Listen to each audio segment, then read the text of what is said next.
Going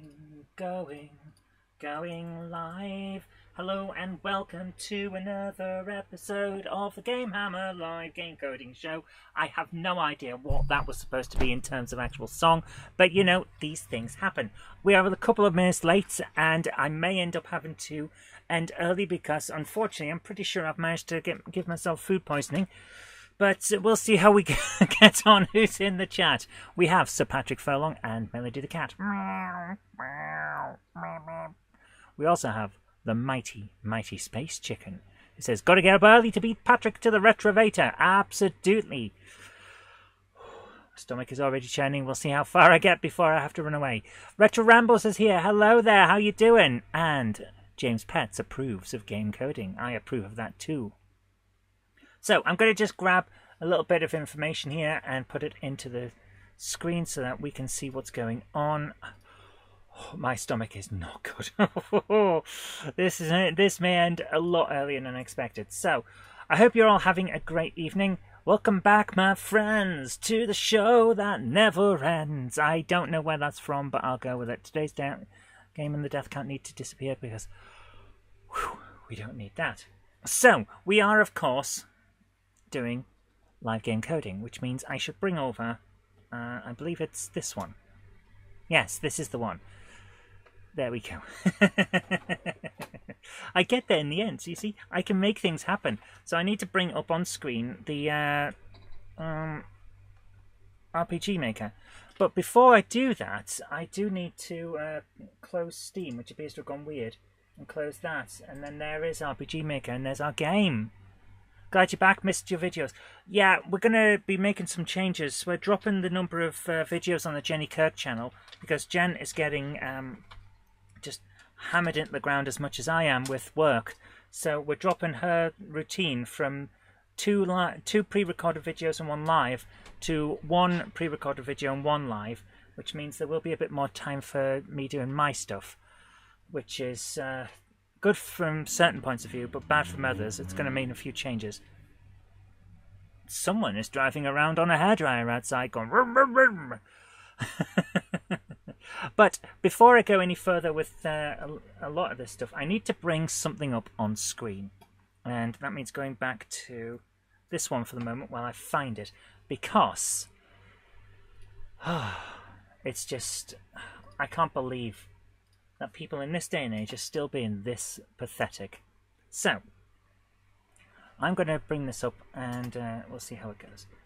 I had a message from someone called Noctis, which you may know is a character from Final Fantasy. So you know that this person is definitely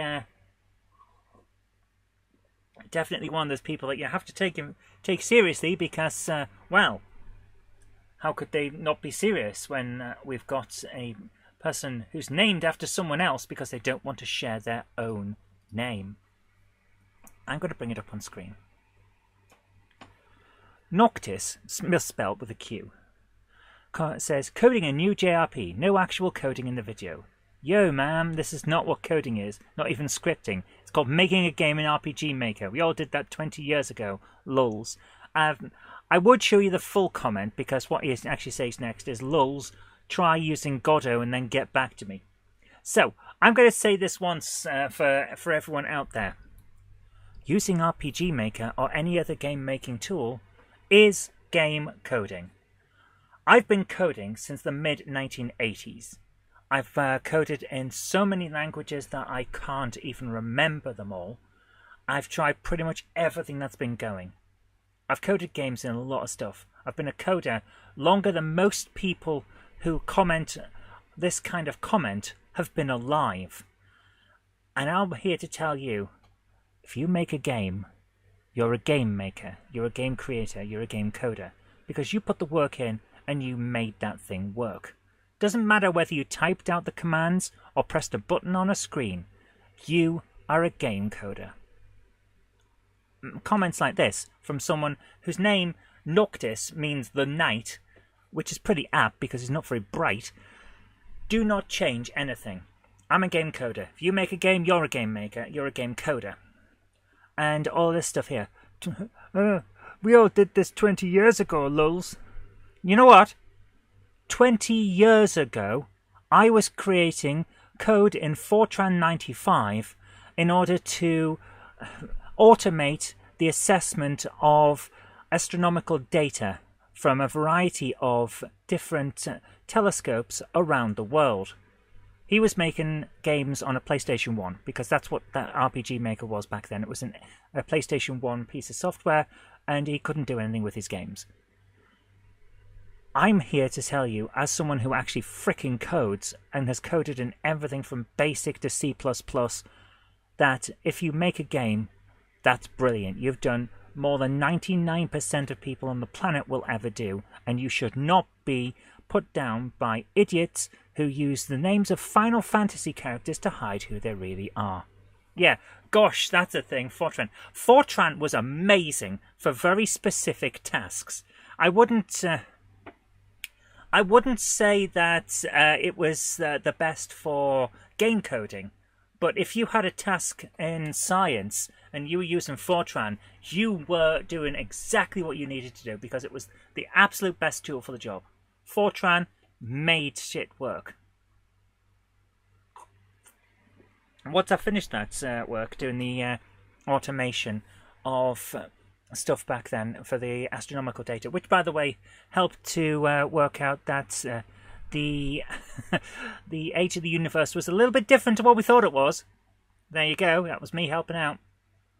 What I actually did then was go on to code in C++ a massively multiplayer online role-playing game. I coded a MUD. It was a text adventure version of an MMORPG, but I did it because I could, and it was really good fun. I don't think it got many players. There was only 3 of us doing it.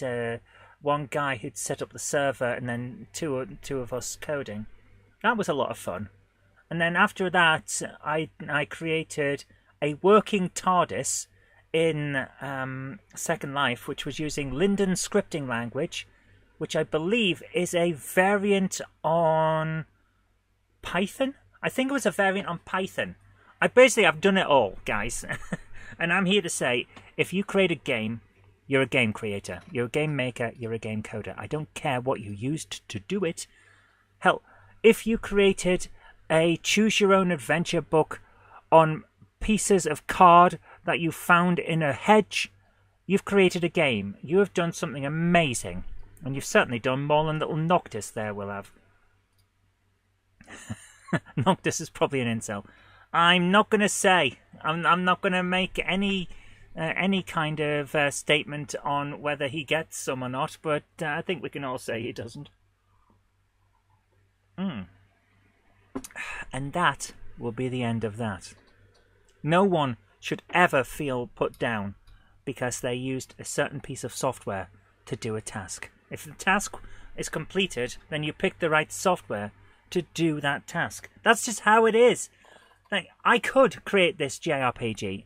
I could do all of this. It's not an issue. I could do all of what we're seeing here in BASIC. Absolutely possible to do this in BASIC, even with the layered items that we've got in the tiles or the colours.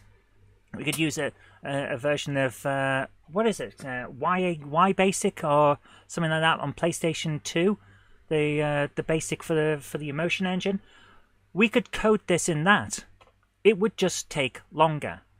That's all it is, because the systems that are in place in RPG Maker are there for a very good reason. The reason being it's quicker and more efficient. That's all this does. If this guy really thinks, oh, go and do this in Godot, and then come back to me, because that'll mean you're a real coder. I'm sorry, guy. All you're saying to me is, you did it too quick for my liking, so go and be harder. No. I'm using the right tool of it. I'm using the right tool for the job, as opposed to being a frickin' tool. There's a good difference. Hello, Giffy. How are you doing? Tonight's beverage of choice is Guinness Zero. Very, very nice. I prove efficient. So do I. I want to make some games. I want to do it as quick as possible so I can make some more games. That's how it is. I bet people would moan because I'm doing my choose-your-own-adventure engine in BASIC. The thing is about that is, BASIC is a great language to do a choose-your-own-adventure game, because what's Basic really good at? Putting text on screen and going from one line of code to another. What's a choose-your-own-adventure game in most circumstances? Text on screen, then going to another line of code. It's exactly what you should be using. It's the perfect language for the job. You see what I'm talking about? Choose the tool that will do the best, as opposed to being a frickin' tool, which is what Noctis is. And I'm going to say that a lot because he is a tool, and his name and his name means that he's not very bright.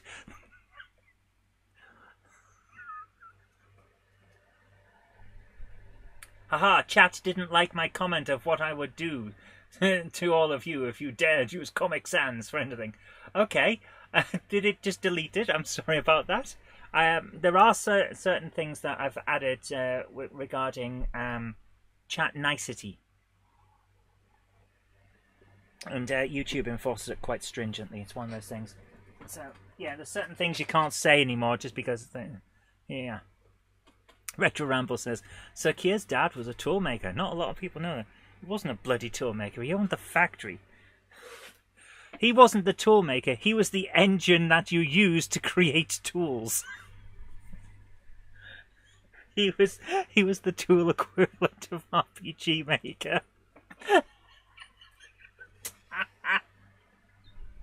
Oh, I've made myself happy with that comment.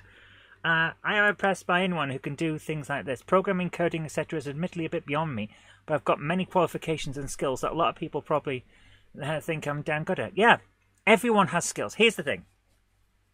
And it comes into talk of depression and everything like that. You have skills. Every single person on this planet has skills. If you're finding that you're not very good at something, that's just because you haven't got the skills for that thing. But it doesn't mean you can't have them in the future. You can develop more skills. As long as you're still breathing, you can get more skills. Just realize that for some strange reason, this is not full screen. Yeah, it's not full screen. I don't know why that's happened there. How come there was no Dark Souls last week? Because I was visiting my parents. I was up in the motherland, over in the northeast. Visiting parents, making sure everyone was fine up in the northeast, and watching the England game with my dad. My stomach is killing me, dude. It's really bad. So yeah, there we are. That thus endeth the rant, and that's how things are. So I hope you guys are having a good day. So yeah, if you find that you can't do something, then you can do one of two things. You can learn how to do that thing, which we all can do. Takes more time for some people than others, I'll freely admit that. But you can do it. Or you can find what you're better at and go and do that instead.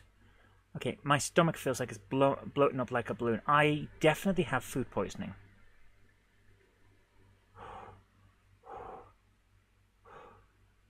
Right. We have two things that we need to get done today. Mrs. Space Chicken is a qualified primary school teacher and has a degree in child psychology, British Sign Language and special needs education. British Sign Language, nice!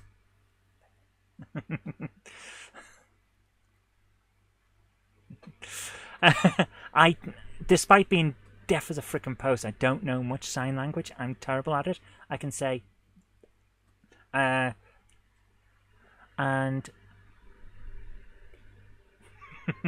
I love that. Tea. It's literally putting your pinky out while you drink tea. Coffee, however, is just a mug. Dark Souls on Friday, absolutely. As long as I can get finished in time to do stuff on Saturday. I'm just going to drink this Guinness. So we have a couple of things that we need to do today. Might surprise some people to know I don't have any computer-related degrees. Neither do I. I had to do Fortran programming as part of my physics degree, but I don't actually have any specific degrees in computer stuff. My degrees are physics and law. Want my mother to teach you sign language. Hi, Lex. How you doing? Thank you for the offer, but no, because American Sign Language and British Sign Language are different. It's one of those really annoying things. Both countries speak English, but both countries developed a different sign language. It's really frickin' annoying.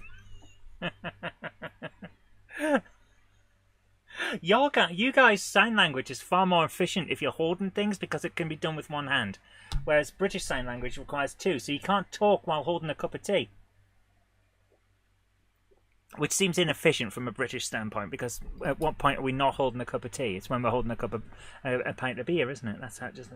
This is just science. Oh. So we've got two things I want to try and get done today. Hopefully we can get them both done. See this guy down here, the Baldy, Captain Baldy. He's the the boat builder, who we need to get to let us have a boat. And to do that, we need to clear out his storage shed here, which is infested with horses. Because of course it is. The other thing, if I can find it, the Barmaids Guild, is we need to finish the dialogue of this woman here. So I think we'll be doing that. This evening, I'll be listening and watching you while playing Airport Hero on Switch. Oh, Airport Hero. Wow.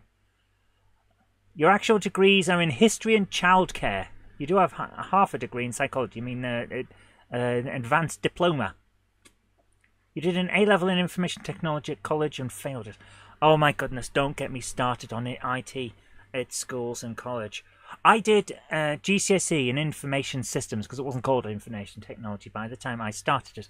It was called information technology right up until I started the course. Then it became information systems, and it was absolutely worthless as a qualification. So I've got it, but we didn't do any programming except for a tiny amount in the end of the first year where we coded how to do some signs, some traffic lights. It was ridiculous. And the closest we got to doing any kind of modeling software use was financial modeling in a spreadsheet. It was the biggest waste of my time for the entirety of my GCSEs. Oh yes.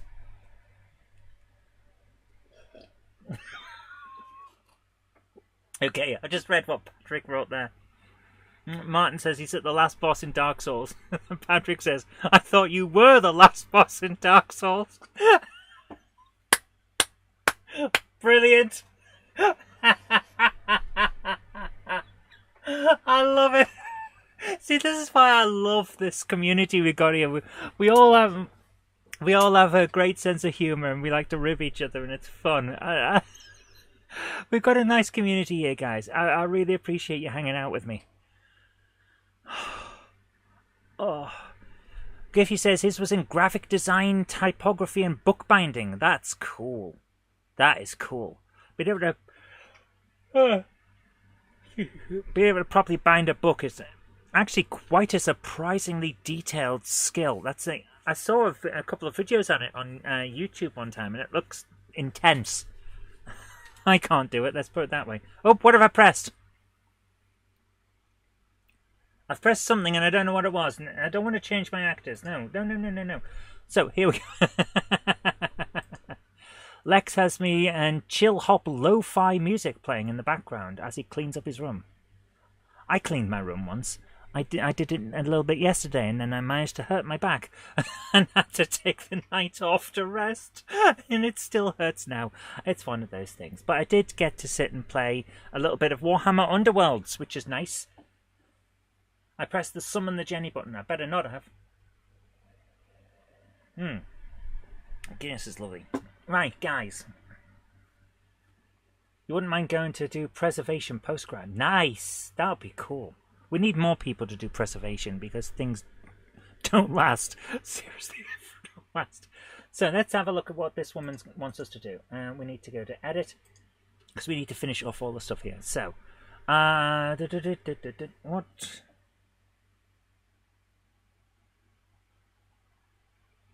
Okay, I need to just check what's just happened in the family group. Give me 1 second, guys. We're going to go and then finish off this woman's discussion. I think we've got the main questline part done, but we need to fill in all the other stuff. But I need to check what's just happened here. Something's been sent in the family group. What? It looked quite important.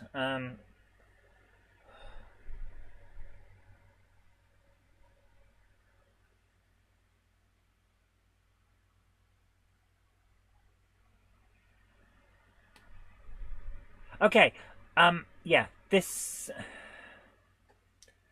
I thought it was important, but it wasn't. It was just ridiculous.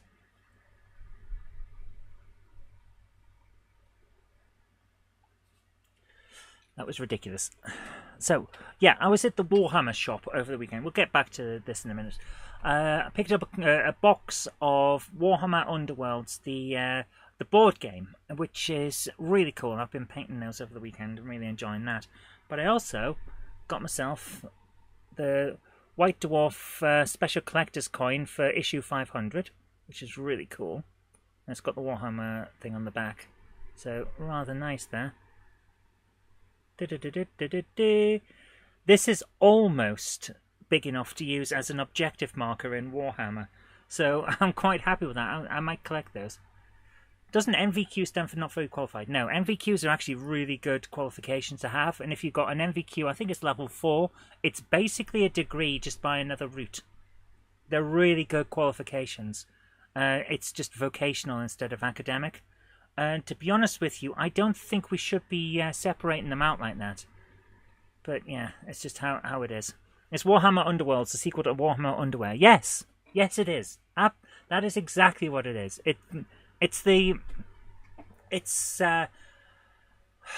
can I put this? Imagine the characters from Hero Quest got into a small room and had a fight. That's basically Warhammer Underworlds. There's like one group of a small amount of people on one side, one group of a small amount of people on the other side. And they've all got a set of cards that tell them what they need to do. And if they do all those things, they get points. And if they kill all the other characters, they get points. And it just becomes a case of, right, who's got the most points or stuff like that at the end. And it's really good fun. Games last about half an hour to 45 minutes. Really condensed version of Warhammer Fantasy Battles. I love it. Funnily enough, I think I like it more than Warhammer 40,000, which is not great because I also picked up another Space Marine for my collection.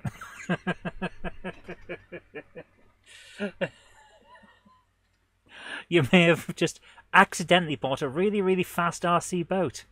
Oh my goodness, did you accidentally trip while you're in town and stagger straight into a shop, knock a remote control boat onto the counter, and while trying not to fall over the counter, accidentally pressed your credit card against the checkout? Because I've done that before. I've absolutely done that before. Honest. Condensed can be better for beginners. Absolutely. It's a great introductory game, and I'm loving it. Shall we do some actual coding? Noctis would say it's not coding, and I would tell him to bugger off. Get back to Final Fantasy, you prick. Let's do this. So we've got a load of stuff on screen where we're talking about stuff. Who are we? Can I join the guild? We need to write that. Right. We need a writ. Okay. Starlight into Alibaba's magical emporium of delight. Ah. Yeah, you tripped and fell straight onto Alibaba. I almost got an account on Alibaba the other day because I saw a knockoff Psyduck which danced. And it was just ridiculous. Almost bought one, but I didn't. I had some, like the tiniest amount of self-control. It's rare, but I had it. So, last time we did this, we needed a writ on a mission of love, blah, blah, blah, blah, blah. So we need to do something. We need to get a thing. We need to get the... oh, yes! We need to have the strange stone. We don't have this. We haven't set off the strange stone. So I'm going to write that down in my notes. Where did I put my notes? I've put them over here. So we have things that we need to do. So I'm going to write a set of things that we need to do.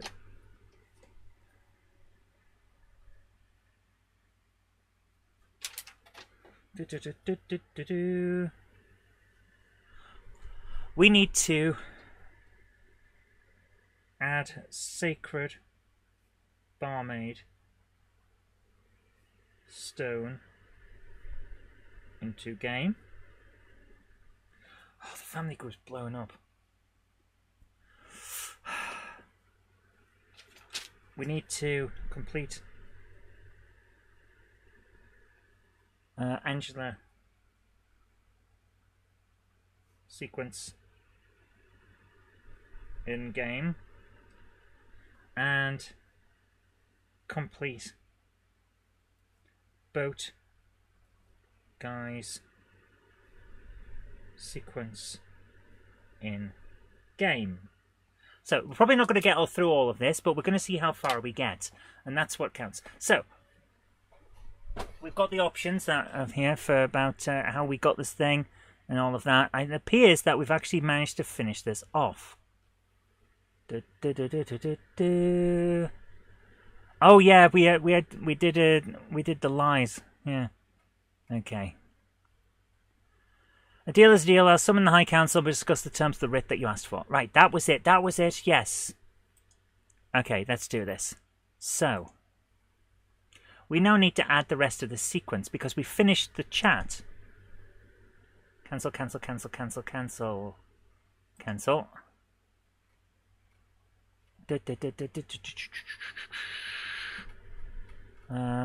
Right, make up a fantastic lie or tell the truth. Right. We now need to do this bit. Okay. So, I am now going to put here a label. New and label it. Yes, label. And it's going to be called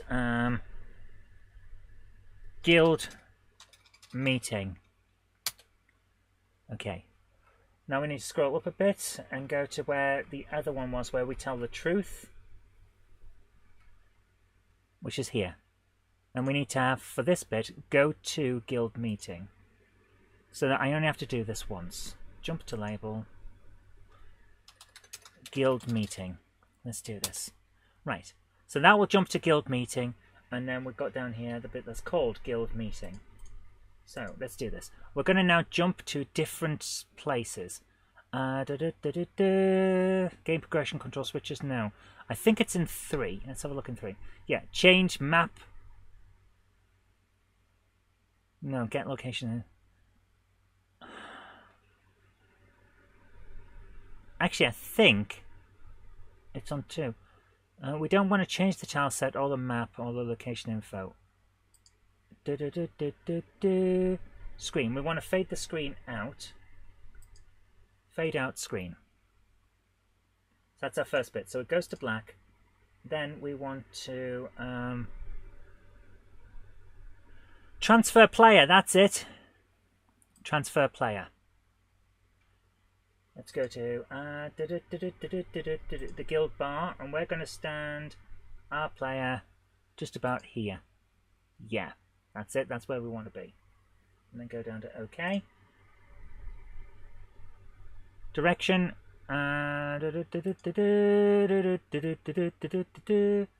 Looking. No, don't look left. Look right, because he's going to be looking at this. Look right. Okay.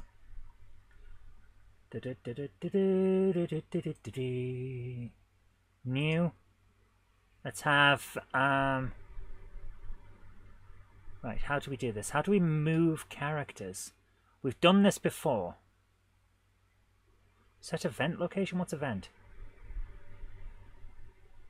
Changes the current location of the specified event. Cannot move the event to a different map. That's not what we want then.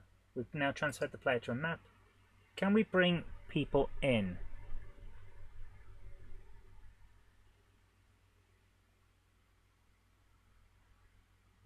I've been... Get loads of nice cheap paintbrushes. Hope we find Jay Slater soon, but looks a bit sus to me. I think he's been unalived. I don't know who that is. I hope they're okay, but I don't know who they are. Sorry. Right, how can we do this? We've moved people before. Can we summon a character? Change name, class. We've done this before. We've moved people before. So let's see how we do this. Come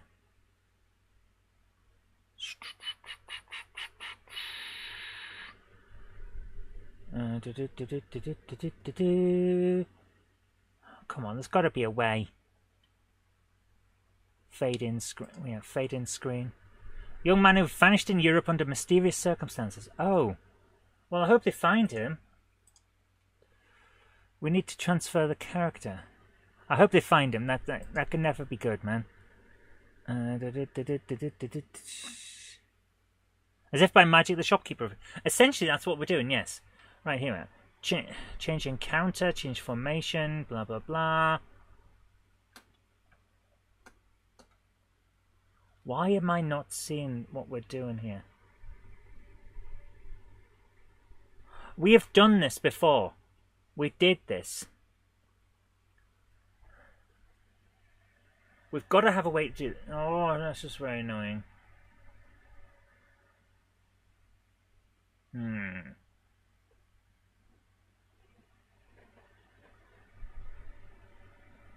Hey Jen, how you doing? There's got to be a way to do this because we've moved people before. Audio, video, screen, character. Show balloon icon. Cool. Show animations.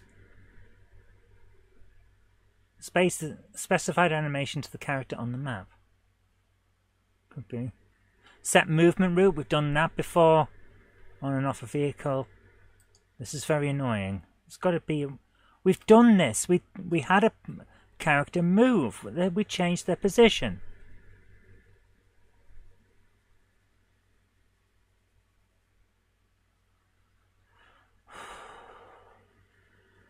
Hi Captain Dowd, how you doing? Okay, I'm going to cancel all of this for the moment. Right, cancel. Right, what we're going to do is we're going to set a thingamajig. New. Well, this is going to be a very easy way of doing this. It's a bit of a hack, but it will work. So, we're now going to set control switches. This is going to work. Control switches. We're going to set this one. Wow. We've only got 20. Change the maximum. We need more of those. Let's say 50. 50 switches. Change that. Okay. There we go. Now we've got options. So this switch is called Guild Meeting. Okay. Switch that to on. Okay, that's all we need for there. Set OK. Now we're going into the guild bar. That one. Copy her.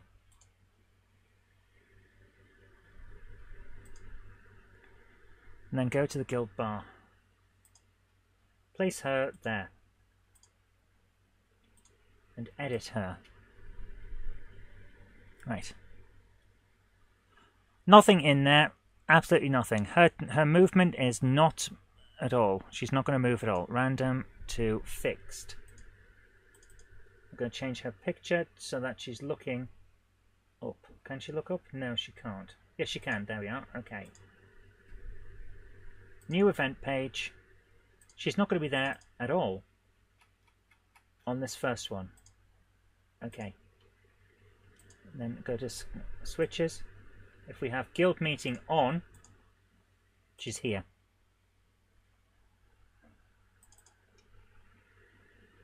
Now, which one was she? It's like people 3 now? People 4? She's people 4. That's that one, isn't it? Yeah. Okay. So now she's there. If the meeting is on. Do you make any of this game in your own time or just while you're streaming? Only while I'm streaming. I want to show the entire process on the stream so that people can see just how simple it is to get into game creating. It doesn't have to be the dark art that people think it was. I hope you're doing well, Captain Dowd. Right, let's go back to this other one. This one now, copy her into the guild bar, and we'll stand her there. Paste. Edit. Every single part of what's in here, gone. Delete it all. Delete all of it. Right, turn her. Right, she's people 2.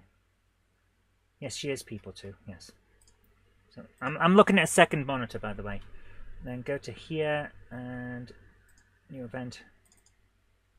People 2. That's her. That one, okay. And she only appears while the guild meeting is on. This should hopefully work. I hope. I really hope this works. Barmaids Guild, the old woman. Copy. Go to the guild bar, and she will be here. Paste her there. I'll edit this one. Delete everything in there. Make her disappear for this first one. The reason we're doing it in the second event page to have the people actually appear is because of the fact that it counts them backwards in terms of priority, which is not the best, but what can you do? Right, where is she? There she is.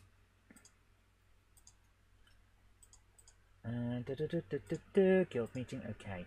The final one will be the other woman. Hi Colonel, how you doing? That's that one there. Copy her into the guild bar here.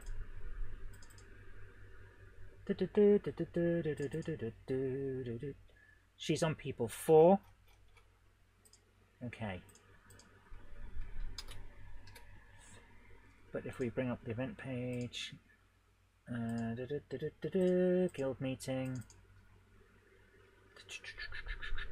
people 4, that's her there, I think. That is her there, isn't it? Yes, that is her. Okay. Alright. Yes, it is. So, we now need to check that that's there.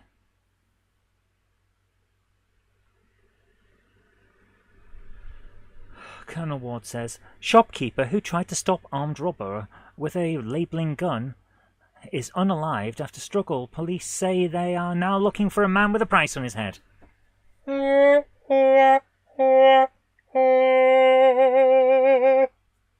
Oh my goodness.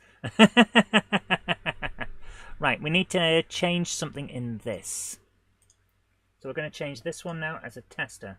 So before any of that goes in, we're going to check control switches, turn the guild meeting on. Okay, and then we'll see if these people are there when we go in. Save the game.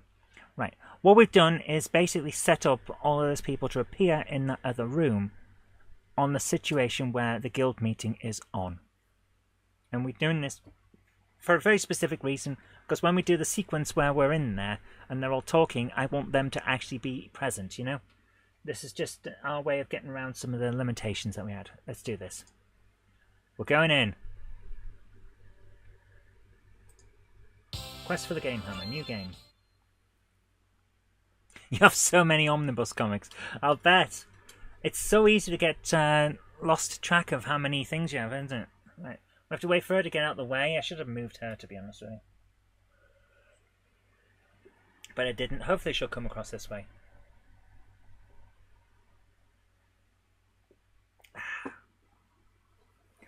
Can we have a clown horn? There you go. Right. This should set the things on so we see all these people. There they are!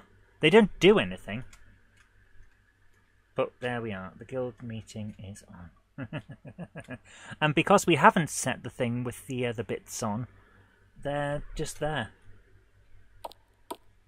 And they don't see the sacred stone, but there we are. So it does work, and when we go in there, it's going to make sure that all those people that were talking are actually present, which is lovely. So that's all we need to do with that. And let's go back to this now. So when we move into that room, we can have the discussion that we need to have. Where are we for that? It's down here. Oh yes, there it is. So we fade the screen out, switch us to the other place, fade the screen back in, and now they're going to have a conversation. And this is where we get some more stuff. And again, despite what some people say, this is coding. Instead of typing specific commands, I'm just clicking a button on the screen. The process is absolutely the same. So don't let anyone ever tell you that you're not a game maker. Right, here we are. Batch entry. Good evening, barmaids. We have a rather interesting topic to discuss tonight. It would really help if I could frickin' spell, wouldn't it? Tonight. A gentleman has brought us a request for a writ of decision on a topic that, quite frankly,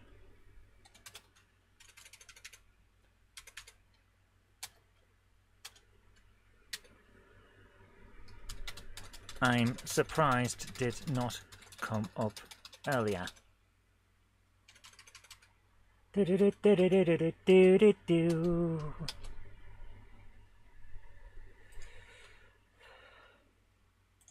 New.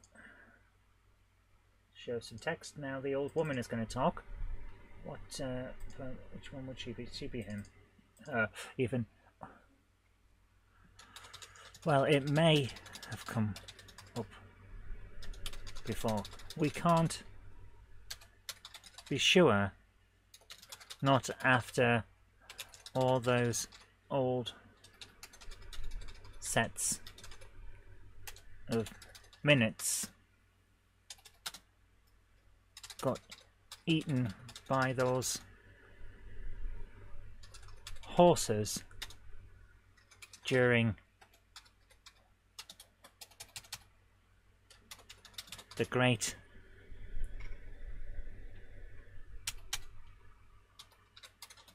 infestation of 76.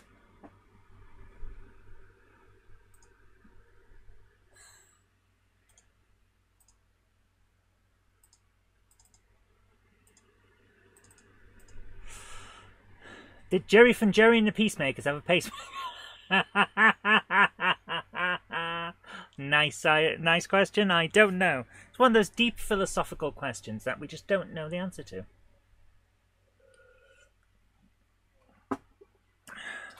Yes, yes. Thank you for keeping us. This game is hilariously silly. Absolutely it is. Accurate. The question at hand is thus. While a barmaid must only accept a question, must only not accept, entertain a proposal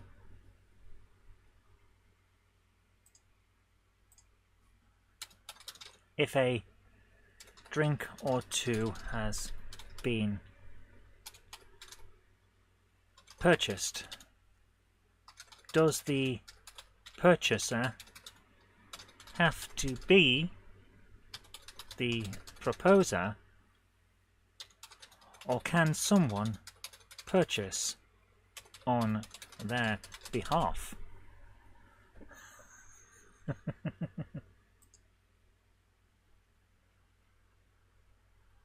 So, now we get into legal shenanigans in the Barmaids Guild.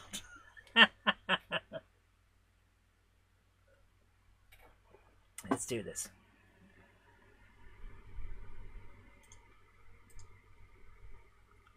Let's show text. And who was the other person? That was one of them, wasn't it? Yeah. I'd like to suggest that the purchaser must be the proposer.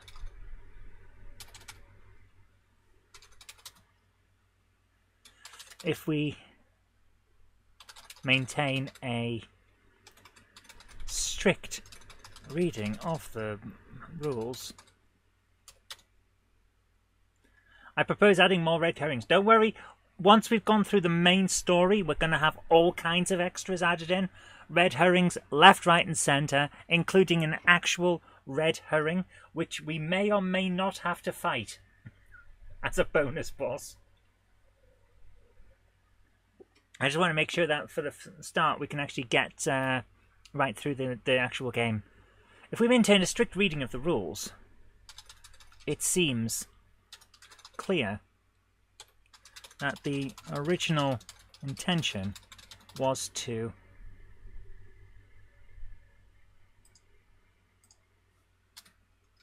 prevent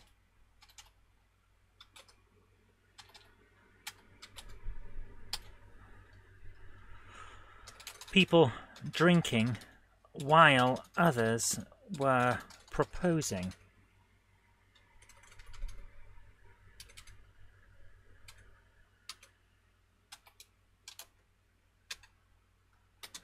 It seems only natural, therefore,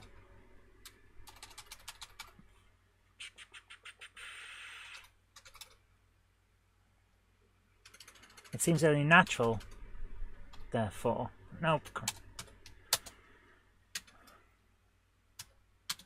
that we must uphold the rules as they were originally intended.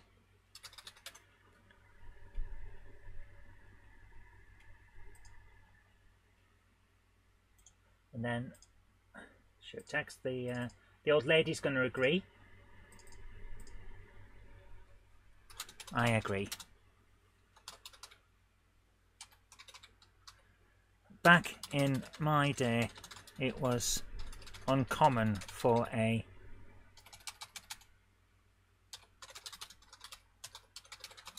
gentleman to even consider proposing before he'd had at least 2 bevies or 3 on a hot evening.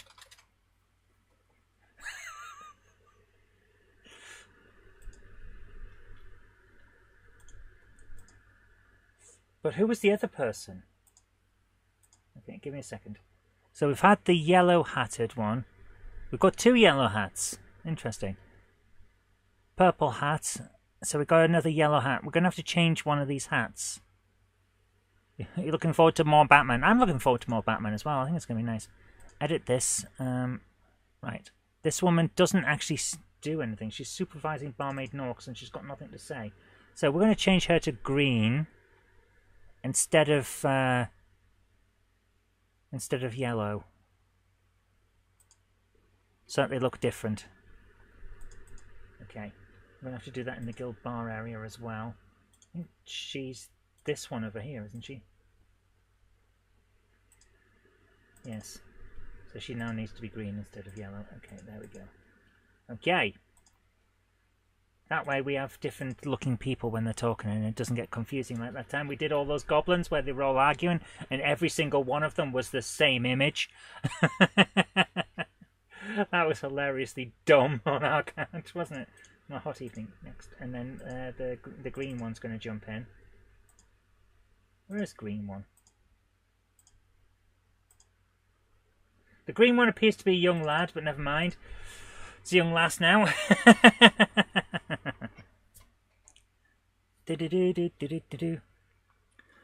If I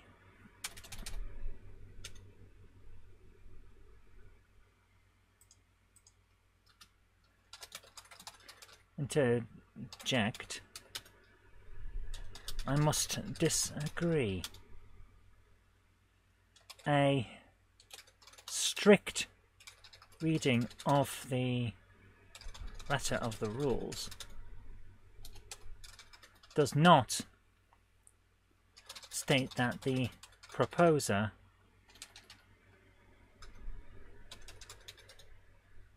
must be the same person as the purchaser. In fact, the rule does not even state that the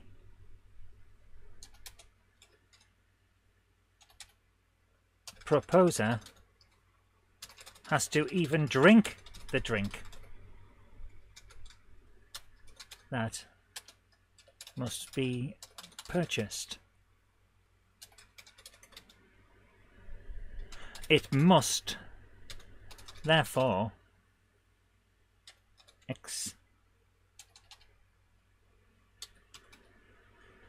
be open to interpretation on purpose, because logically we have a situation where you'll be adding a lick penguin command. Yes! Nice. Because logically we have a situation where the purchaser can be one person, the drinker can be a second, and the proposer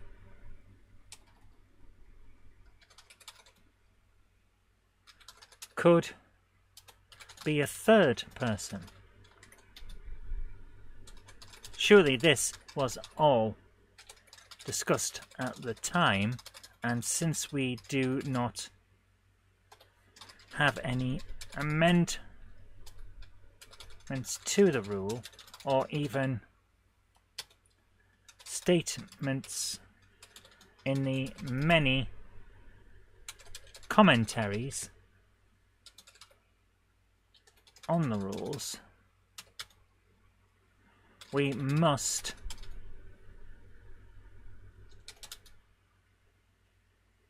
interpret this silence as an agreement to keep the question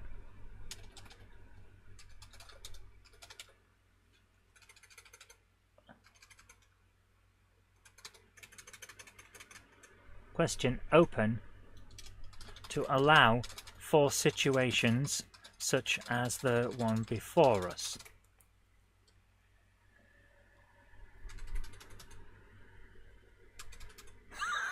I love that James is getting into this as much as I am. It's fantastic, isn't it? What if more than one person contributes to the purchase price? Or more than one person drinks? Or suppose that the purchaser is not a natural person, but rather a company? May any of the shareholders propose, or must it be one of the directors? I love this! I love this.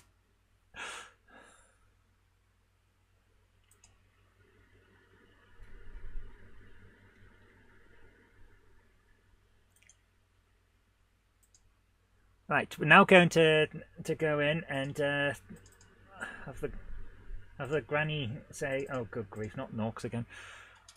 Oh, good grief, Norks. You always make these meetings go on longer than they need to."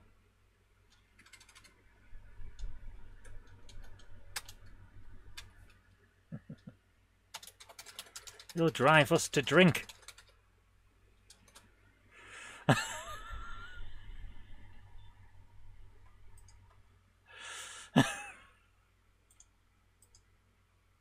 Show text.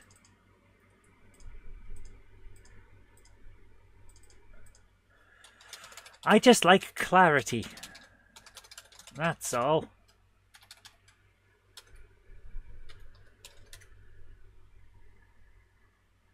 Okay, and I'm gonna, James, if you don't mind, I'm gonna copy a huge amount of what you've just said as potential dialogue.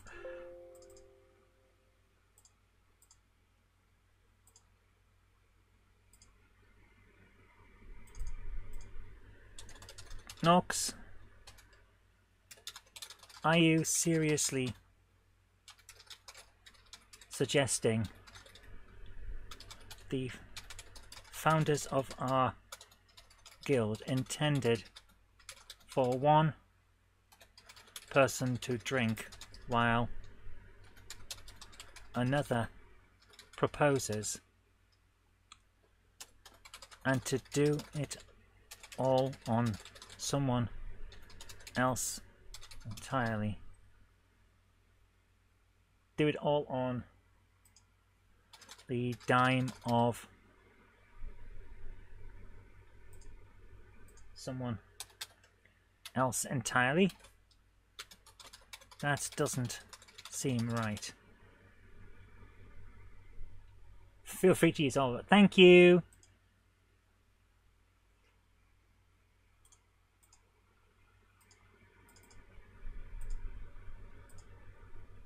People 4. And we'll have a batch entry as well. I'm saying they left open the possibility. Think about it. Now I'm going to jump in and grab all the information that I need from what James said. So if I just change this a bit and scroll back on the thingamajig.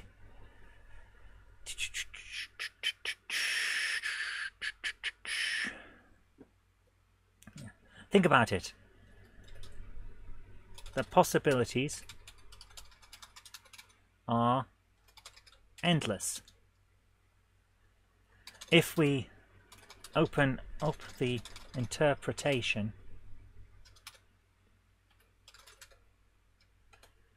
we would allow for a situation where a group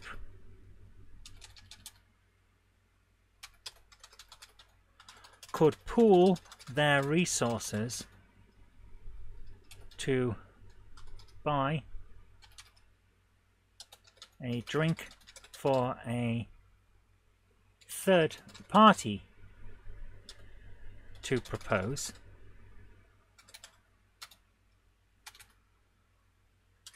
This would allow us to expand our reach in those parts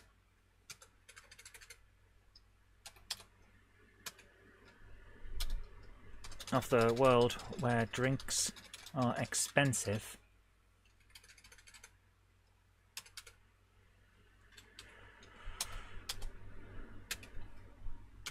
and therefore barmaids get fewer proposals.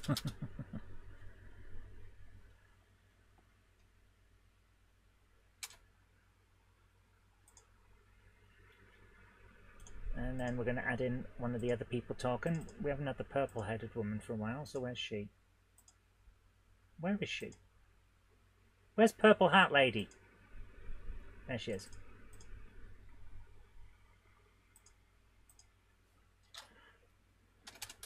Yes, but you'd also introduce the possibility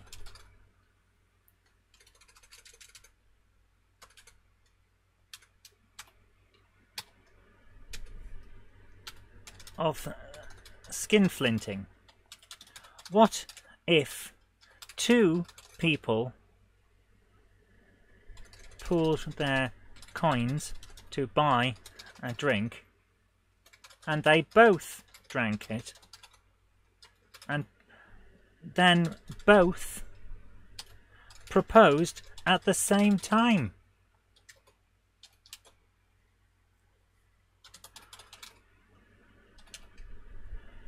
You're just asking for trouble.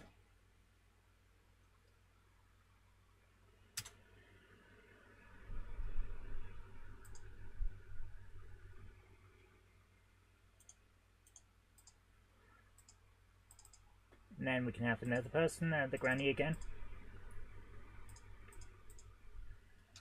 It's so true. And if the drinker isn't the buyer, well, anything could happen.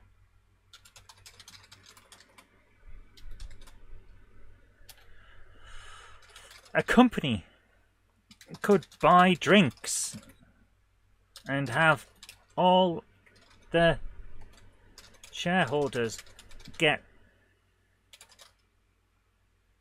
royally rat-arsed. And then who's going to propose to who? Am I the only one laughing me arse off at the increasingly pointless minutiae?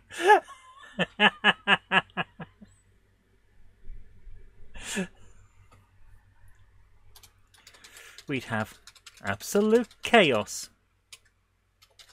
So we would.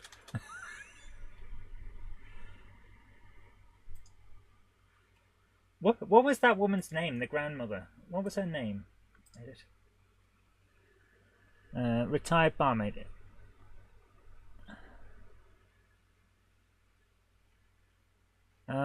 Does she actually have a name?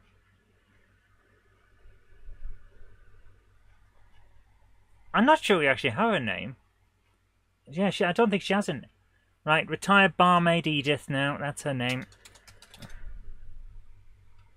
Mrs. Space Chicken is loving being married to a Batman villain.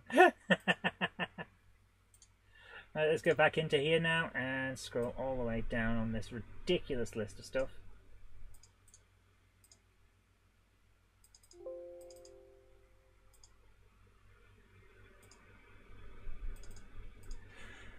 Edith, for the last time, no company of tall, dark and handsome foreign adventurers is going to rock up in town and buy you a drink.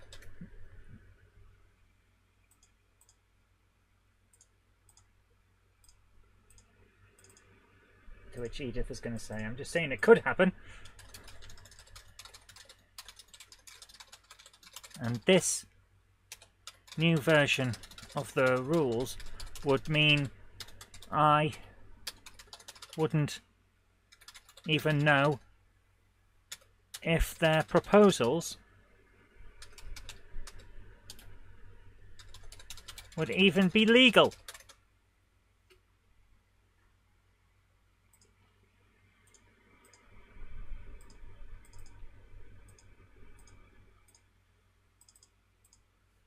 Edith, you're already married. Gareth was at the Christmas party. We all saw him. He danced on the table and then threw up in my ceremonial hat.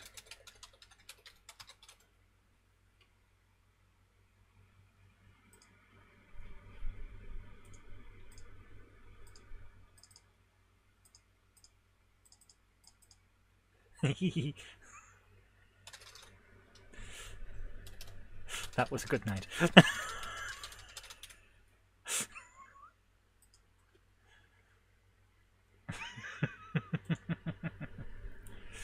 A serious suggestion with the insanely pointless rabbit hole. Maybe have a bonus item at the end, but maybe something useless like cosmetic horse armor. I love it.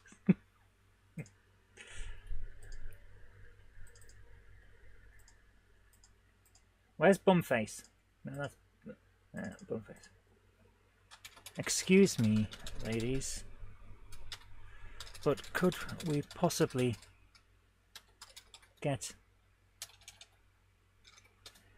back to the issue at hand. I have a client who'd like to get some, and a lady who doesn't know if she can give some. She can give it.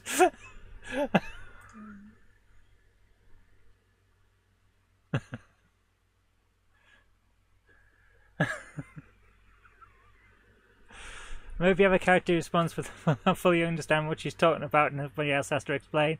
Yeah. It's like it's almost like you've been to a council meeting there, James.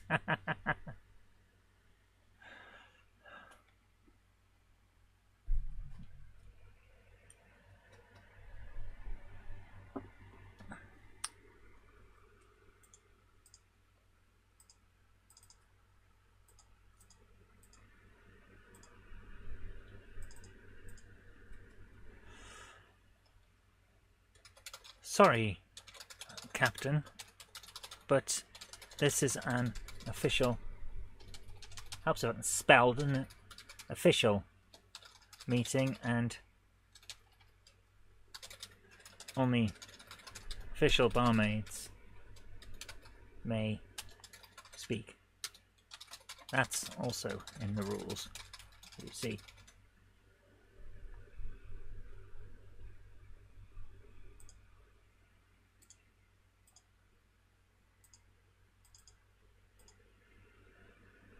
Where's the... Indeed. This may take some time. You might want to take a seat and we'll get back to you when the discussion is finished.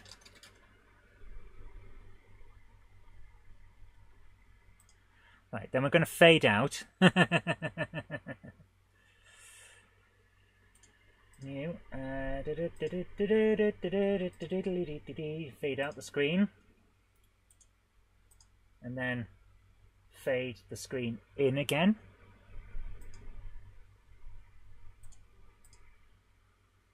Then we're going to have another chat.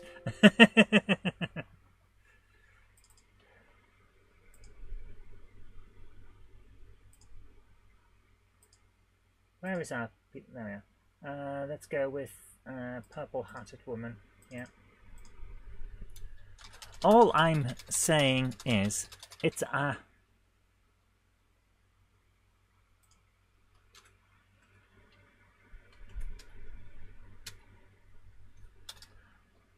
It's a possibility. If person A buys a drink for person B because person A owes person B a drink, shouldn't that drink be discounted for the purposes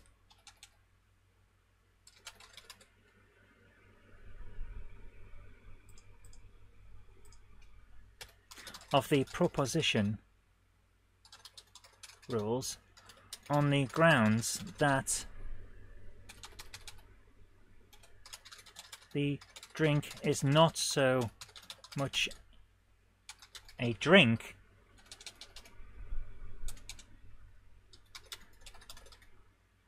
as it is the settling of a debt.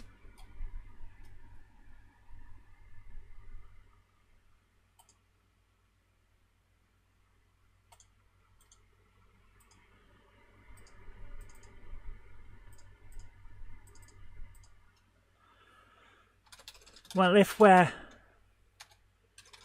going down the route of reclassifying drinks as not drinks in a legal sense, that leaves my own marriage in a state of potential flux. After all, my husband bought someone a drink. After all, my husband bought someone a drink because that person said he'd smack him one.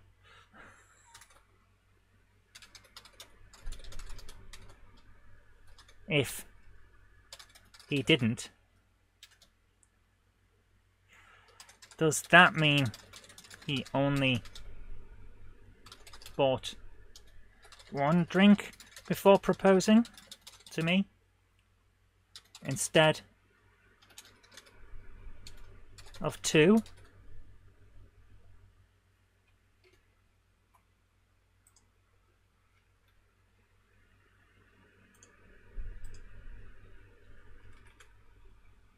Cancel. You needed to buy 2 drinks back then, after all.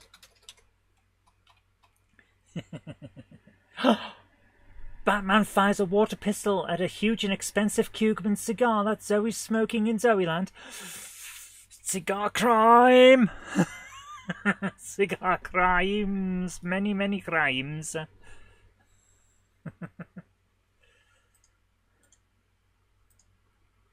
Now we're going to fade in and fade out again. Fade out the screen. Fade in the screen.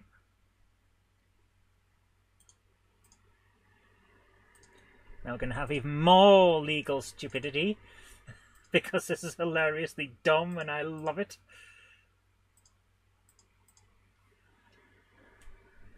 Okay, if we are now settled on the idea that a drink can be both a drink for the purposes of the proposition and also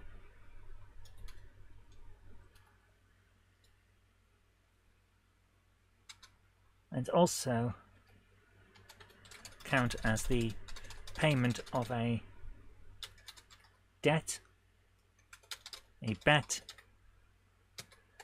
a wager, or a gift or treat for the purposes of preventing fights, diseases, or wars, can we now settle the possibility of the drink being a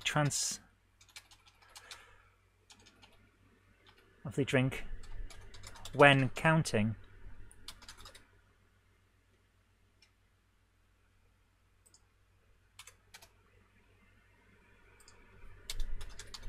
toward the quota for a proposition being a transferable commodity, i.e., can one person buy half a drink? Oh, James, I love it. If it's happy hour, does the proposer have to buy twice as many drinks? And then transfer the ownership of the value of that drink in terms of its counting toward a proposal, while also retaining the drink itself.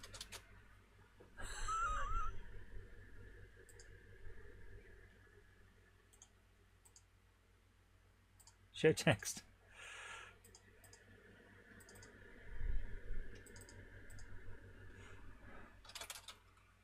You mean you want people to be able to have their cakes and eat them too?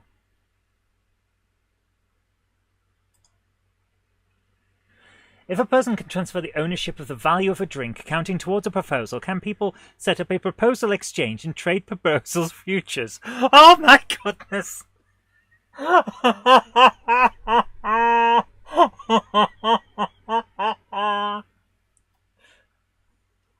I love it! So we're now going to fade the screen out again and then fade it back in. This is going to take ages. I love it. It's so hilariously stupid.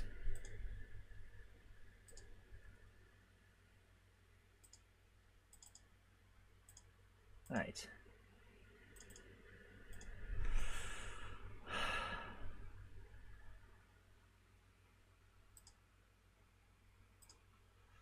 Ladies, I am still unconvinced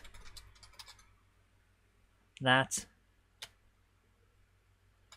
drinks should count as complete units for the purposes of a proposal if said drinks were purchased during happy hour. Surely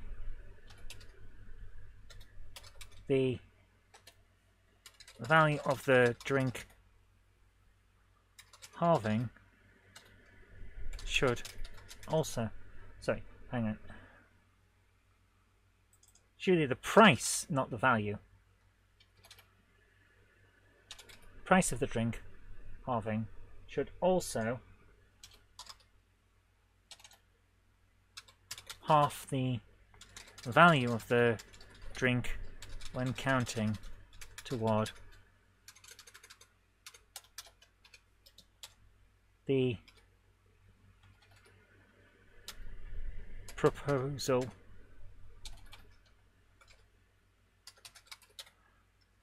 requirement.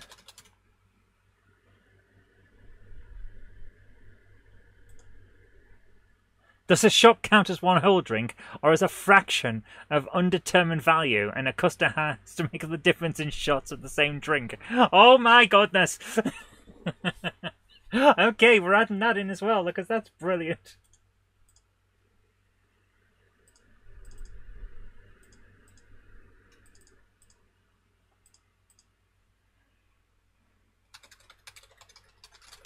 As an addition, do shots count the same as a beer?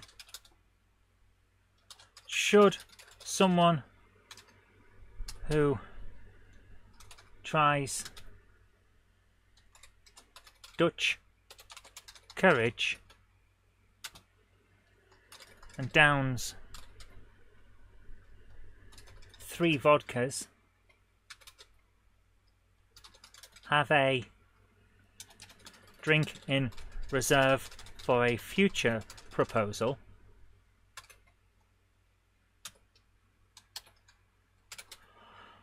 Or are we calculating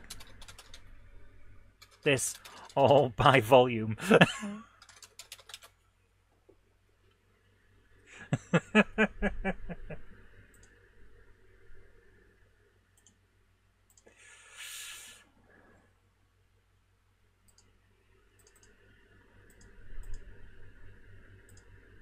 Now we get to bring in the futures market. Oh, if we are going to start discussing the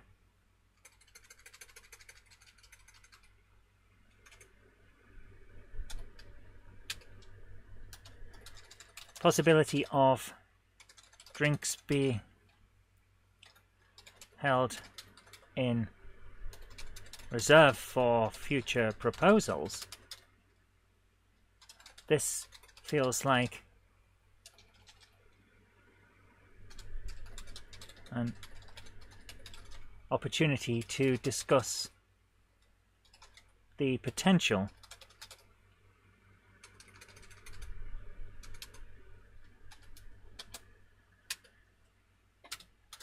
to create some kind of chit or token that could be traded. A market could even be set up to facilitate this.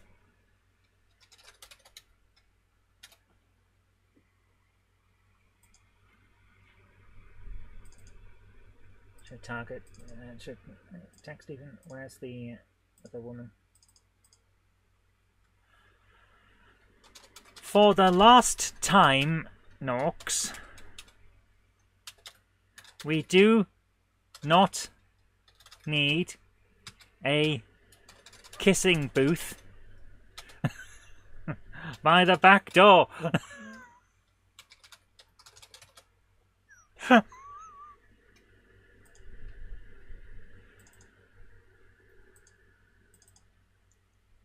Where's Nox? I was thinking more of a futures market, but now you mention it,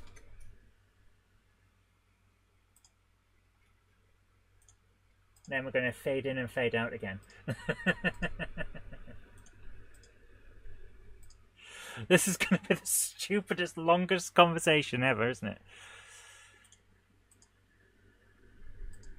Here we go. Show text. Bum face.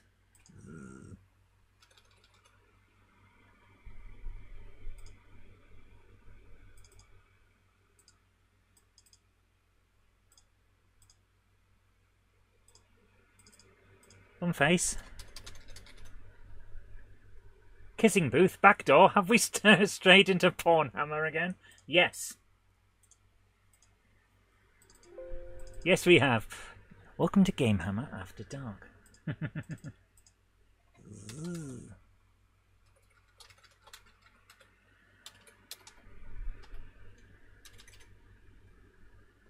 Is this game going to be PEGI 18 plus?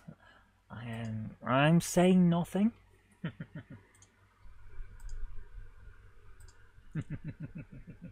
But yes.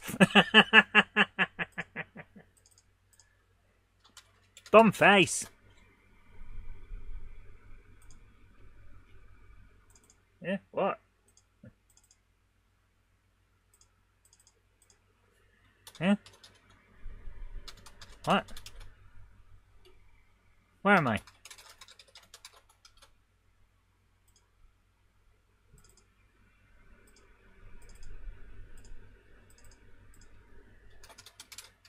You're in the Barmaids Guild, Captain.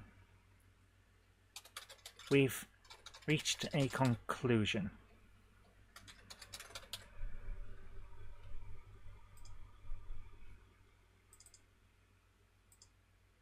There we are. Bumface. Oh, excellent.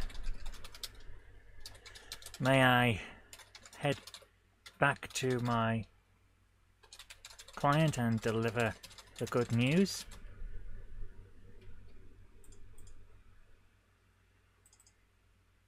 Show text.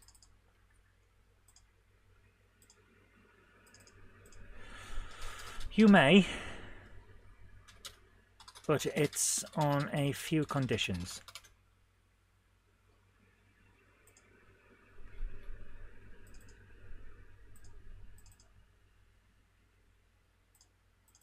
Of course it is.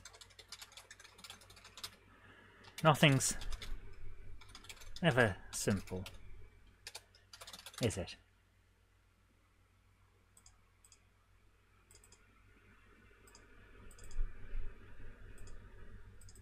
Perhaps not.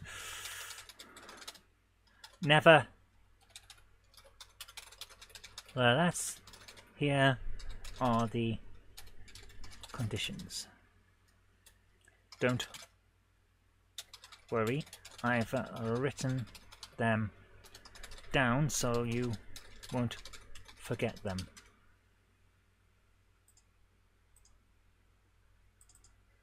Show text. Here we go.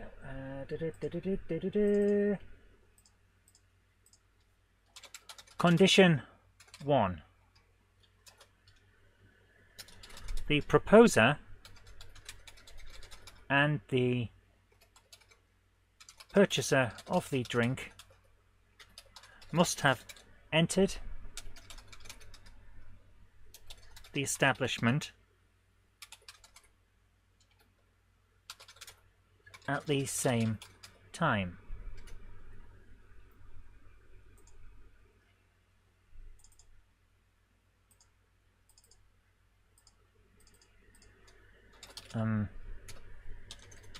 Why?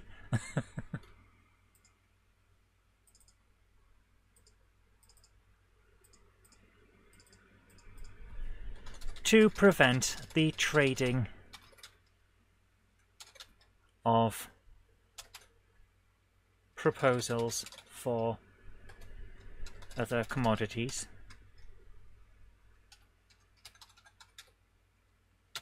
and to prevent Norks setting up a proposal futures market and coining it in of other people's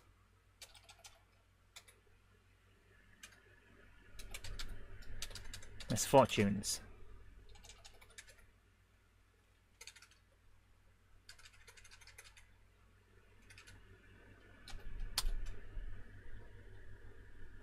Oops, that's wrong. Edit that.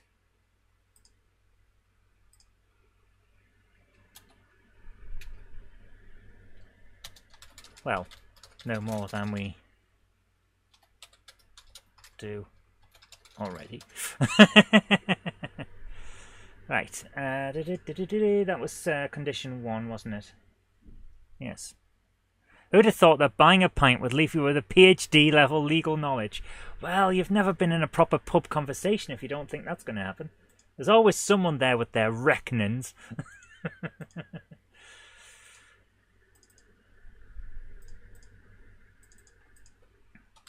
Very well. What else?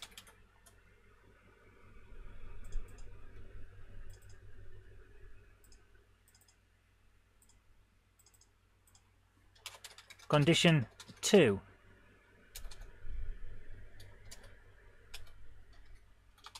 The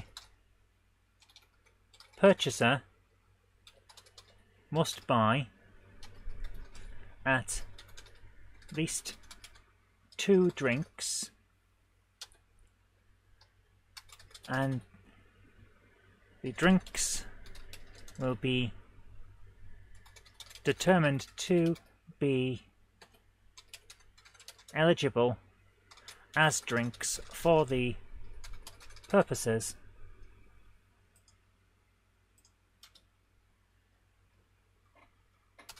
of this rule, providing they contain at least 1% alcohol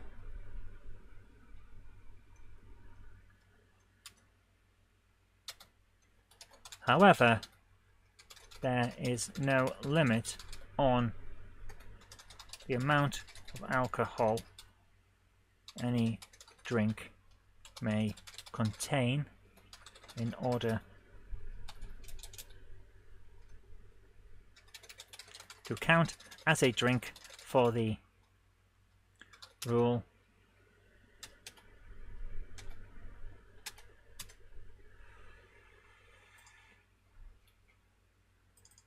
show text. So it's not possible to just buy 1 pint of Granny's Gut Breaker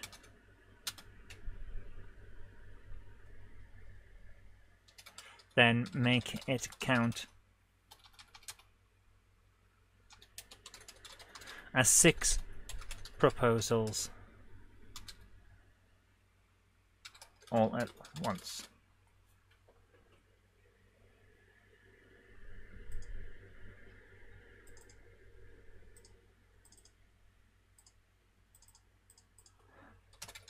Dear gods, they still make that stuff?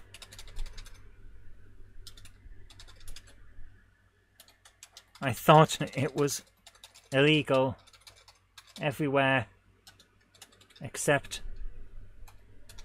the moon, and only then because they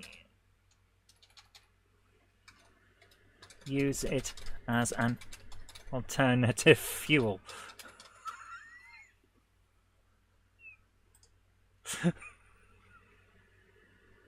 There we go. Wouldn't this just encourage people to buy 2 half pints? Yes. So, average percentage does have a bearing.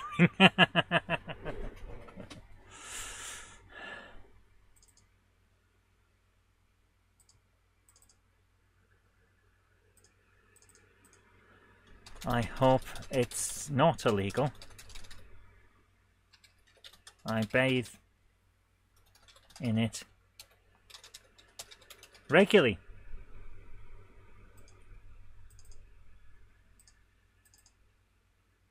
That explains so many things.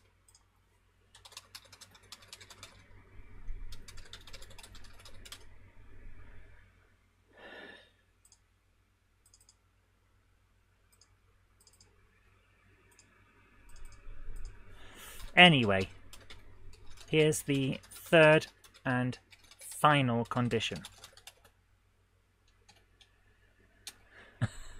And we sound like alcoholics on here now. A little bit, but you know, this is the risks you take. The purchaser and the proposer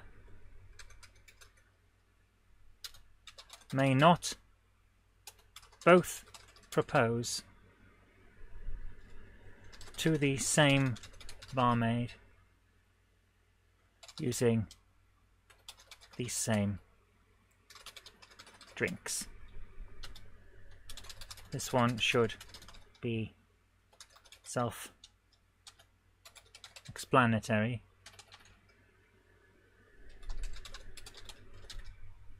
We are trying to sell booze here, not weddings.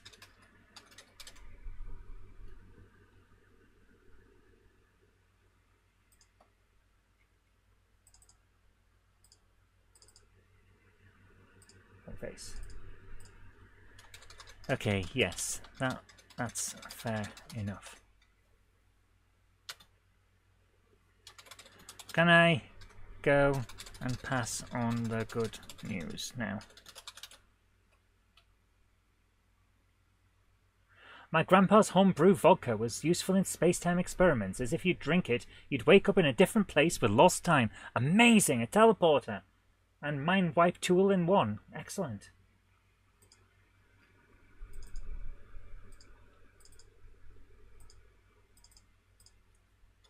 Indeed.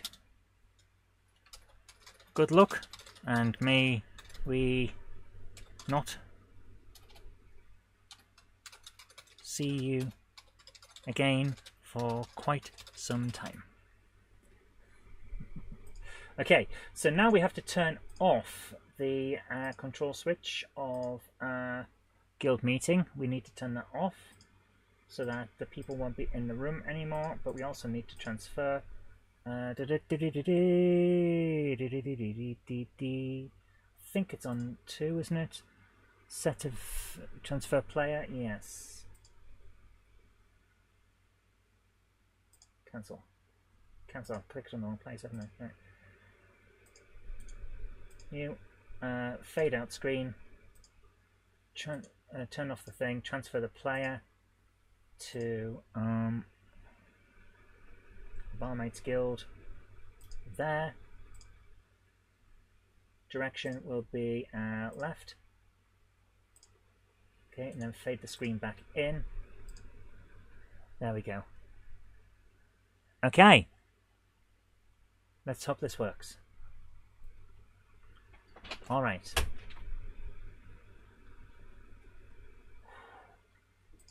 Okay. There we are. Right, we've got that bit done, so I can mark that off on my list.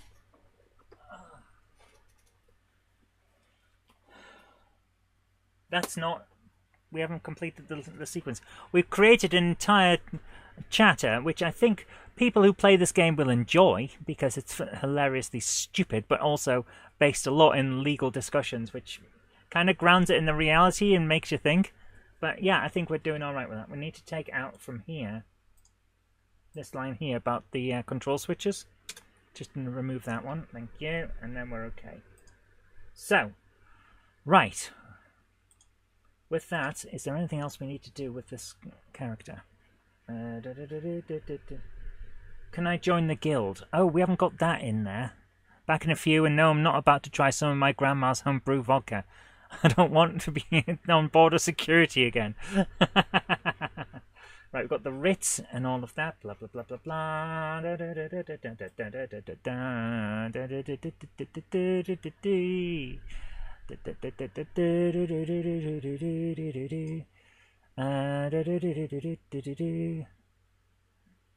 When we say no,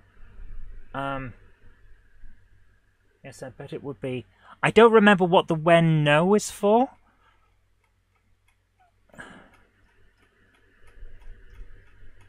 What was that for?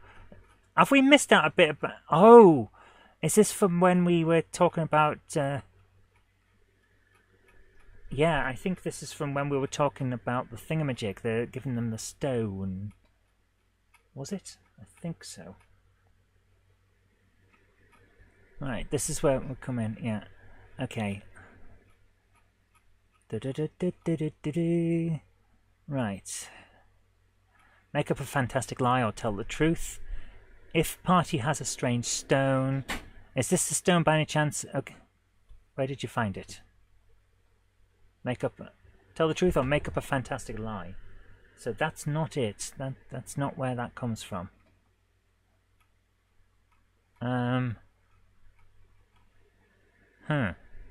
Okay, I don't know what it's about. Is it further up? Did we have a choice of other options further up? Ah! It's, right, I think it's, I think it's just the main thing, isn't it? Show choices, that's it. Yeah, show choices. Let's have a look at the choices. Edit. No isn't a choice. So, can I join the guild or no? Right. What did she say to him? Oh, go back up. I've got to go back up.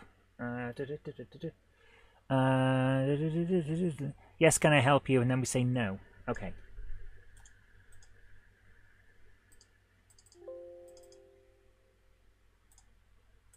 Let me just say. Then, why are you here? There we go. Then why are you here?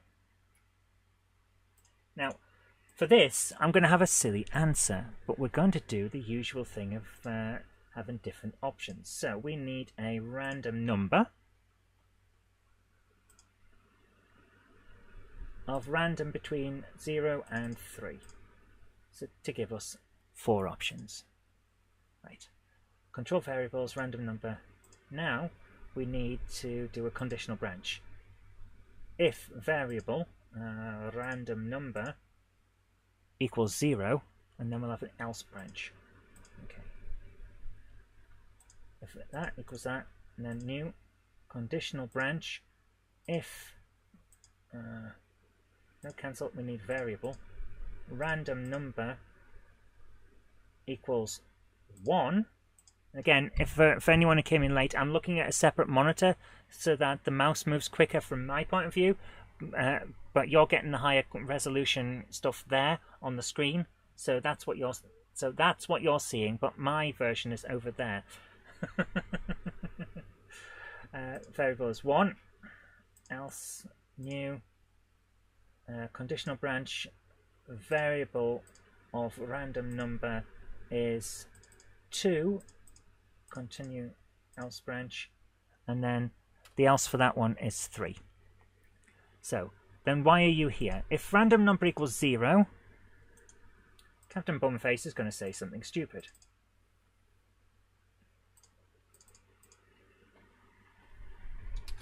I'm just here to check whether this building is a real building or not. Some of the towns I've visited have buildings that look like they're real buildings, but when you get up close, the doorway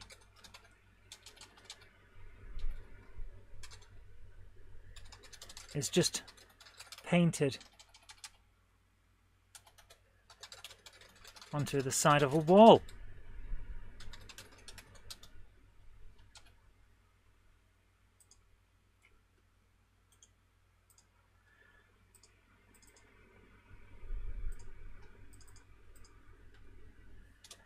Okay, you're confusing me now. Confusing and scaring me. Now, please go away.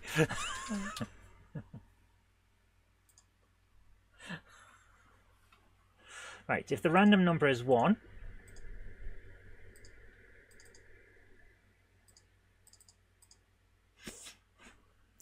I just popped in to ask if you've seen a talking dog.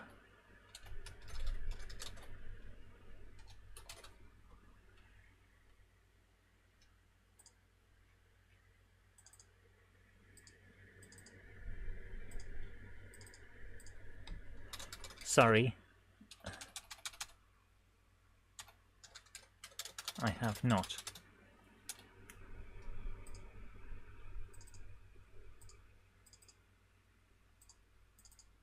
That's a shame.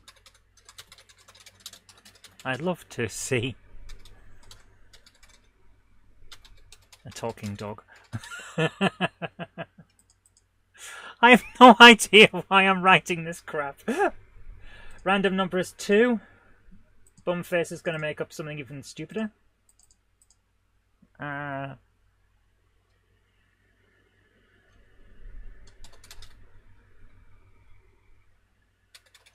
You seemed lost, so I thought I'd pop over and make sure you're okay. Your text? Why would I seem lost?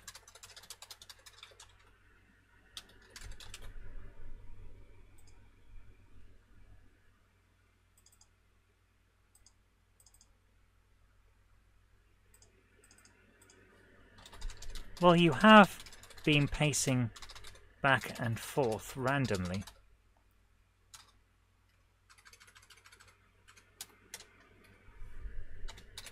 And seemingly without purpose. In fact, everyone seems to do that. Is this a new fashion I'm unaware of?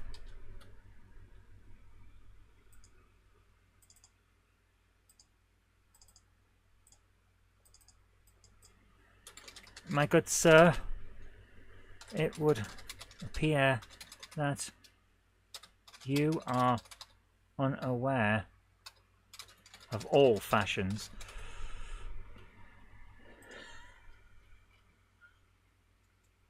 And then final one.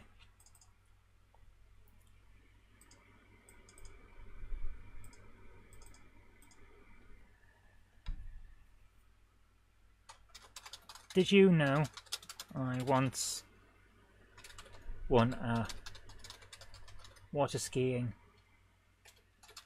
contest without ever officially entering?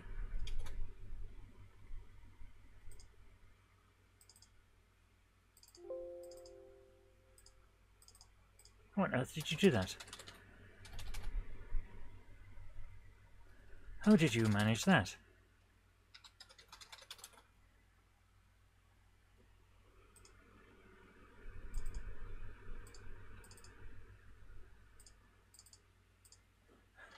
I was running away from a dragon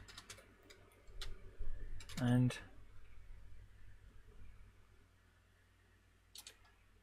slipped. Next thing I knew, I was hurtling towards the finish line and screaming at the top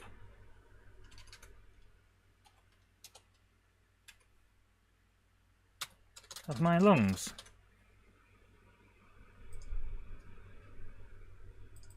Okay. What a fantastic story. I hope you go and tell it to someone else immediately. There we go. There we are. Okay, let's save that before I accidentally lose everything. I like that. Please go and tell it to someone else immediately. That's a nice way of telling someone to bugger off. Right, there we go. We have one final thing to add to this person's events list, and that is what is this place? Who are you? Can I join the guild? Blah blah blah blah blah. There it is.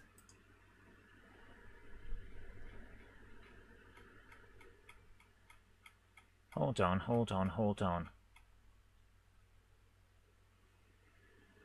If need to check a barmaid's guild is on. Else. Ah, there's the else. Okay. So we need to finish this off and then we can put in the else and take out the bit about can I join the guild? Not can I join the guild? I need a writ. We can take that out afterward. Right, so we need the can I join the guild?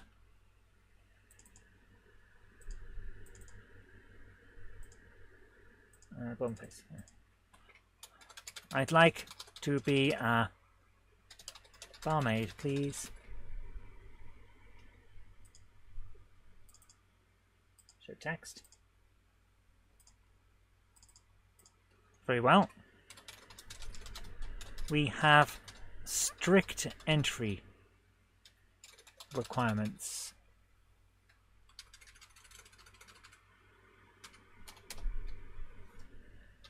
For this guild. Do you, excuse me, do you have your own frilly dress?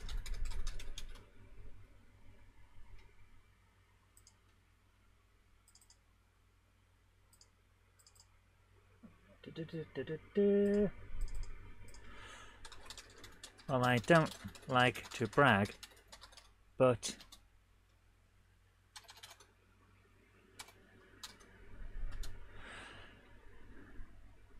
There are red herring suggestion. There are options to ask all the characters about what your next objective is. Most of them produce silly answers. I love it.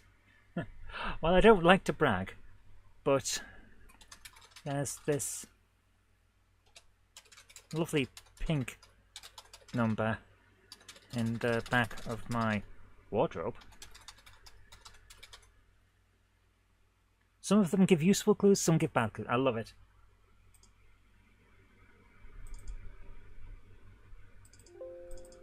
Perfect. There we are. Perfect. Now, do you have a name that can be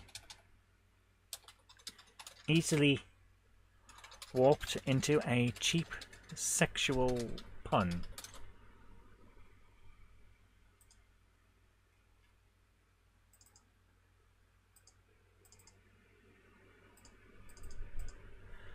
My name is Captain Cornelius Bumface.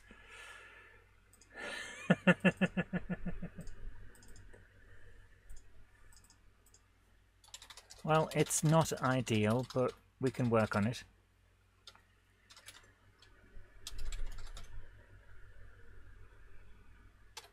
Final question.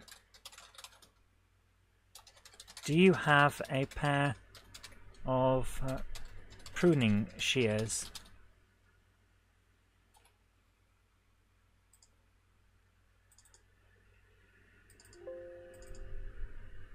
Face. No. Why?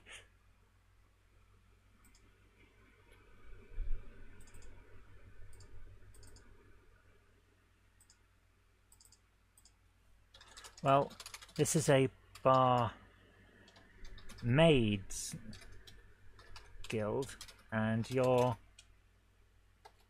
a, well,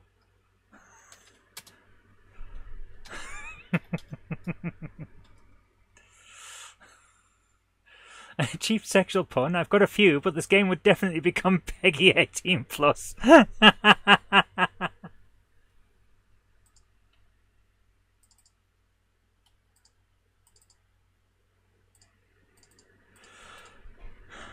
On second thoughts, perhaps I'll stick with my current job.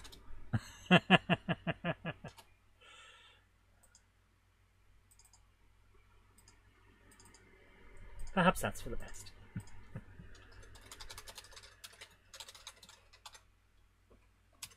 There we go. Red herring suggestion refinement.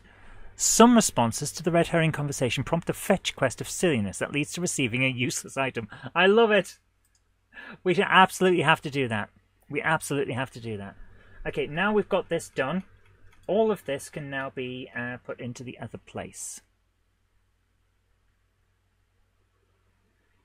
Okay, that jumps to Angela menu, not Angela menu 1.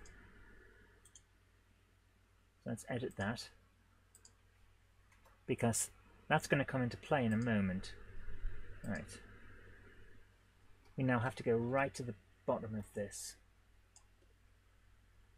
And doof. Copy all of that into the else line, into there. Now we go all the way back up until we find that else. Right.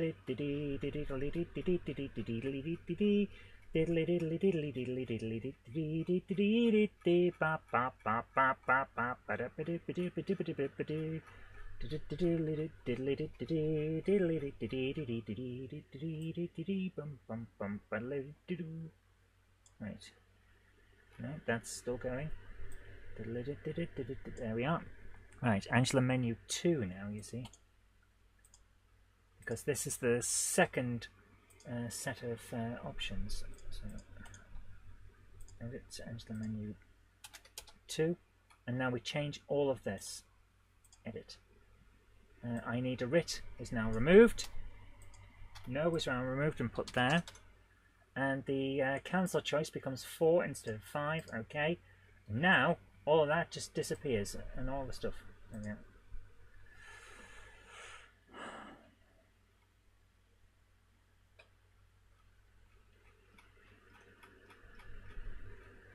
Right, we have to take out all of this bit about the needing the writ now. See? So.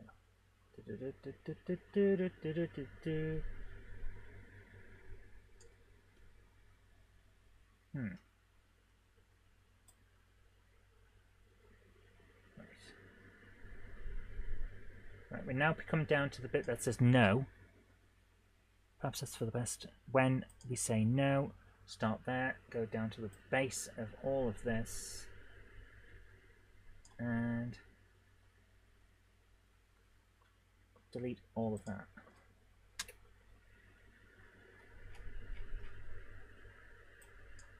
And OK. Edit her again so that the text isn't lost. Right, where's the bit where we say no? God, I need to place that in now. So when no, go all the way down to here and copy all of that. Then go down at the bottom where we say no and paste it in there, and that's it. Okay, save that. We have now finished all of this with Angela, so I can mark it off in my book. That took a lot of doing, but it was hilarious and I like it. Complete Angela sequence in game. There we go. So we need to find the sacred barmaid stone on an island and not deal with that as well. Right, so we saved that. Yes, save it again just in case. It's getting to be huge now, this game. So let's just jump in and test out what happens if you say no.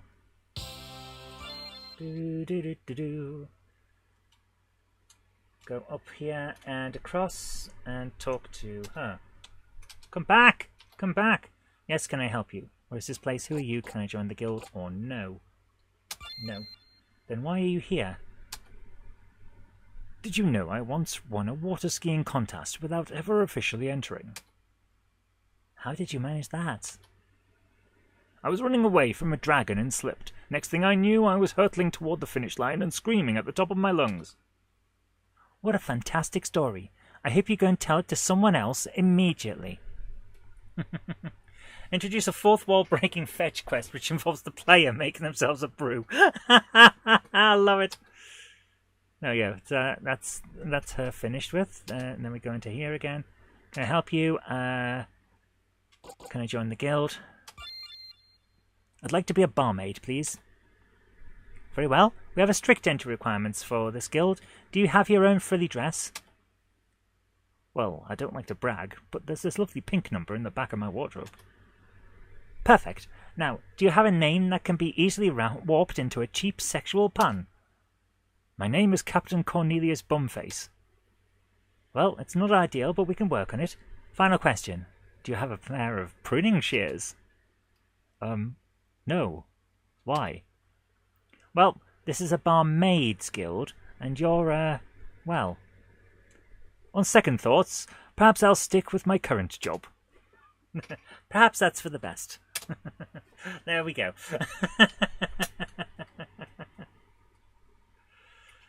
Ah, dear. So there we are. That's the barmaid's guild mostly done, aside from the requirement to find the sacred stone, which I believe is going to be down here in this town, which we haven't made yet. I love that dialogue. Thank you. So we might put it there, or we might have it sat on the beach somewhere. I don't know yet, but either way, that's what we've got for now, and I think we're getting quite a way on with this game. We're really getting there now, and I like it. So that hopefully we can get into the ziggurat to get the chocolate, to get the map, to get into where the GameHammer is at some point. And you never know, we might be finished by Christmas. That would be nice. But for now, that's all we've really got time for. So thank you so much for joining me, guys. I've really enjoyed tonight. It's been a lot of fun, and I hope you've enjoyed it too. And I've just lost the chat off the screen, because that is exactly how this works in this. Apparently, I pressed the wrong button and now everything's broken. But, you know, these things happen, don't they? They happen. They happen for a reason. I don't know what the reason is. I usually don't know what's going on, to be fair. But I hope you have enjoyed it tonight. I certainly have. And if you have, remember to click that like button, guys. Share the video around your friends if you think they'll enjoy it. And do subscribe for future videos because, well, videos? Do subscribe for future live streams because there will be more in the future. But until next time, thank you so much for joining me. Tomorrow night we're tearing things up in Grand... Do we get consultant credits or at the push executive producer credits? You're going to be in the credits, don't worry. You're all going to be in the credits. Definitely. But like I say, we're going to be doing GTA 3 and tearing stuff up tomorrow night in Liberty City, so join me for that. Beep you. But until then, I've been Zoe Kirk Robinson. You've been watching GameHammer Live.